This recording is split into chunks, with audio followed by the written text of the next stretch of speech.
Hello, everyone. My name is Anne Cowling, and I am your host for tonight. And I'm a storyteller with Storytelling Alberta. We practice the art of oral storytelling, which means not written. We're a charitable organization with a mission to spread story in whatever way possible, including with story cafes like this one. Now, I'd like to tell you the story of Erik Weihenmayer, the man who defeated the hope suckers. Erik Weihenmayer was born in 1968 in Princeton, New Jersey. He was the youngest of 4 children, and when he was just a little tiny baby, his parents noticed that there was something rather strange about the way his eyes were working. They seemed to be flickering around and doing strange things. That ended up with a 2 or 3 year odyssey from one specialist to another, all of which had different opinions, just like the men in Wendy's story. Finally, they ended up at a world-renowned clinic in Boston, Massachusetts. And there they received the diagnosis. Erik had a dysfunction of the retinas called retinochiosis, which meant that his retinas had already separated from his, detached themselves from his eyes, and he only had peripheral vision, even though he was unusually young for this to happen.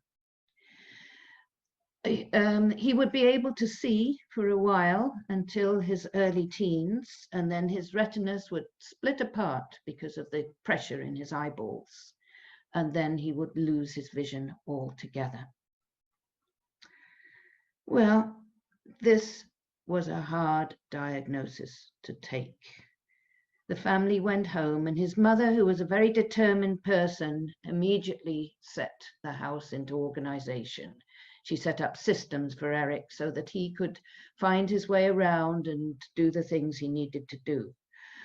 When he was 4 years old, he was given a pair of what he called bottle glasses, which were 1/4 inch thick glasses, and he could read a printed word if he held the paper right up to his face.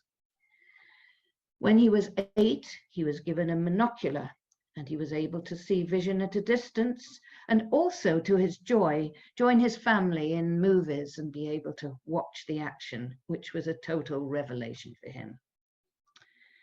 When he was 12, he sort of noticed that his vision seemed to be not as good.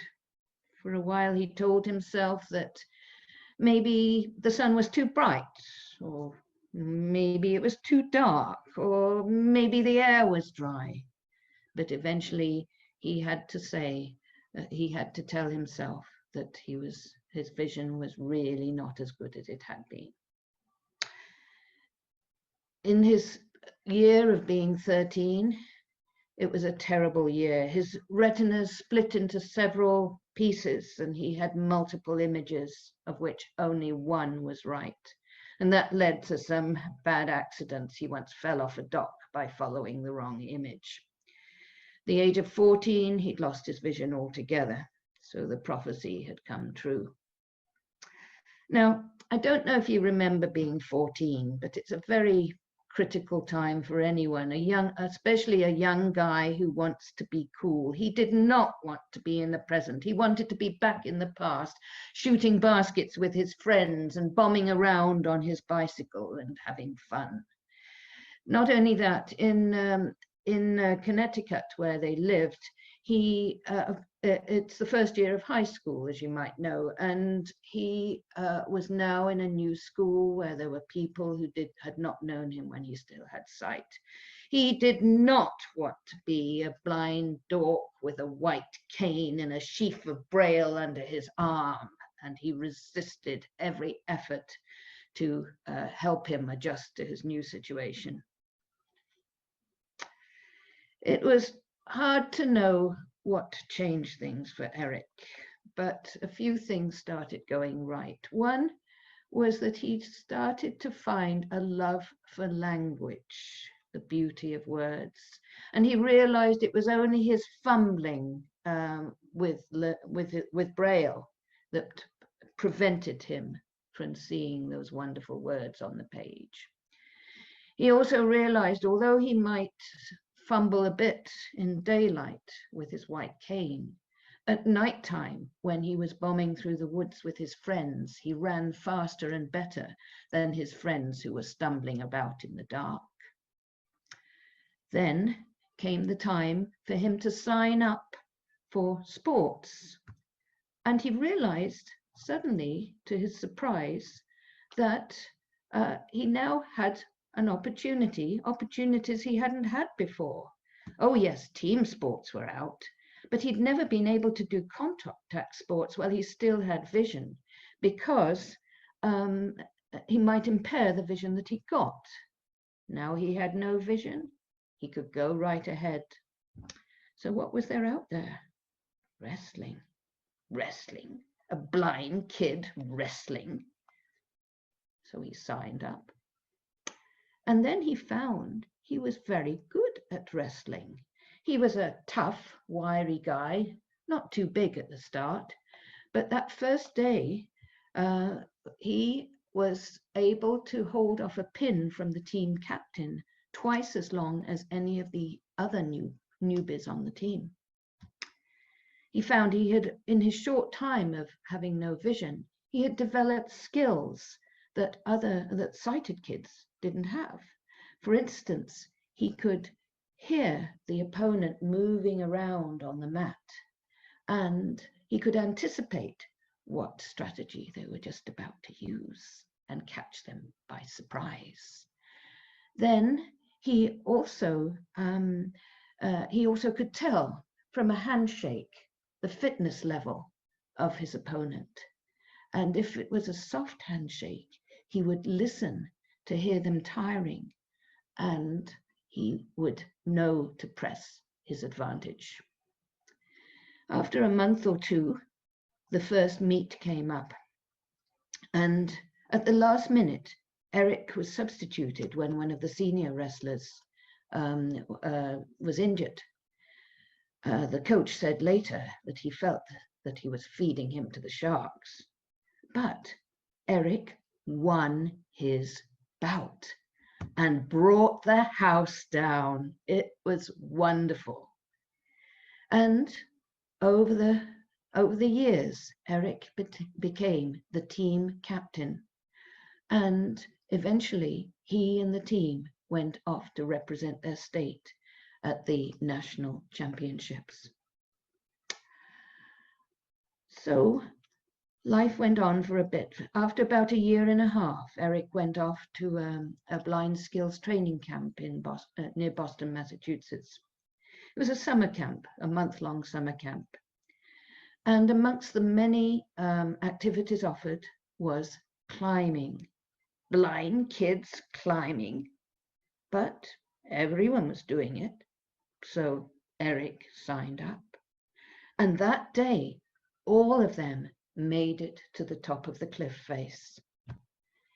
Erik found he had skills that possibly sighted people didn't have. He was good at reading the rock and anticipating when a crack had disappeared and that it could reappear later on. He was a natural. Then there was the thrill of making it to the top of the cliff. Wow, that was a buzz. And he was hooked. Well, I'll fast forward through the next bit. Life went on. He graduated from high school. He went to Boston College for university. He still had his love of language. He got a double major in English and communications. He also had a master's in education. He now had a guide dog called Wizard, and he was pretty independent. Then he encountered his first real hope suckers. Oh yes, he'd had bullies in his past in grade school. There'd also been hope suckers when he was just starting at school. He'd gone into regular school, but his mother had a fight and she won. But now Erik was looking for a job, and he would go off to interviews at the school, and immediately he knew who was in the room. Their voices would drop, and they would say, "How do you think you're going to do this? And what about that?" He had all the answers. He had plenty of experience after a while, but he knew that there'd already been a line through his name. So, and they would seize his elbow and lead him out, not asking if he needed any help, with his guide dog trailing behind him. But 5 schools believed in him, and he had 5 job offers. He chose to go to Phoenix just because it was a different part of the US. And I could say a lot about his time at his school at Phoenix teaching grade 5, but there was also something else. He was now close to the mountains, and he could get back to his passion for climbing. He found a couple of friends, and they became weekend climbers, tackling more and more difficult peaks. Until, and Erik, he wanted to be an equal part of the team. So if there was something that he wasn't able to handle on a climb, he would work on it the next day. For instance, how do you set up your own tent on the side of Mount Rainier when it's -20 centigrade, there's a gale force wind blowing, and your hands, which are your eyes, are encased in down mitts? The next day found him outside his school in 30-degree weather, in a tank top and down mitts, putting up and taking down his tent, putting it up and taking it down, until he knew that tent inside out. In 1995, the team decided to climb Mount Rainier, Denali, the first of the 7 summits. And the next 6 years, he climbed more of the 7 summits. 2001, he climbed Mount Everest. In 2002, he climbed the last of the 7 summits. And in 2008, just to make sure, he climbed Mount Carstens in Indonesia, which at 16,000 feet is a more demanding configuration of the 7 summits. Already he was becoming known as an inspirational, motivational speaker ever since Denali, which had been funded by the American Institute for the Blind, Foundation for the Blind. There'd been a film made, and that had certainly gave him a lot of notice from the media. In 2005, he founded the organization No Barriers, with the tagline, "Whatever is within you is stronger than whatever is in your way."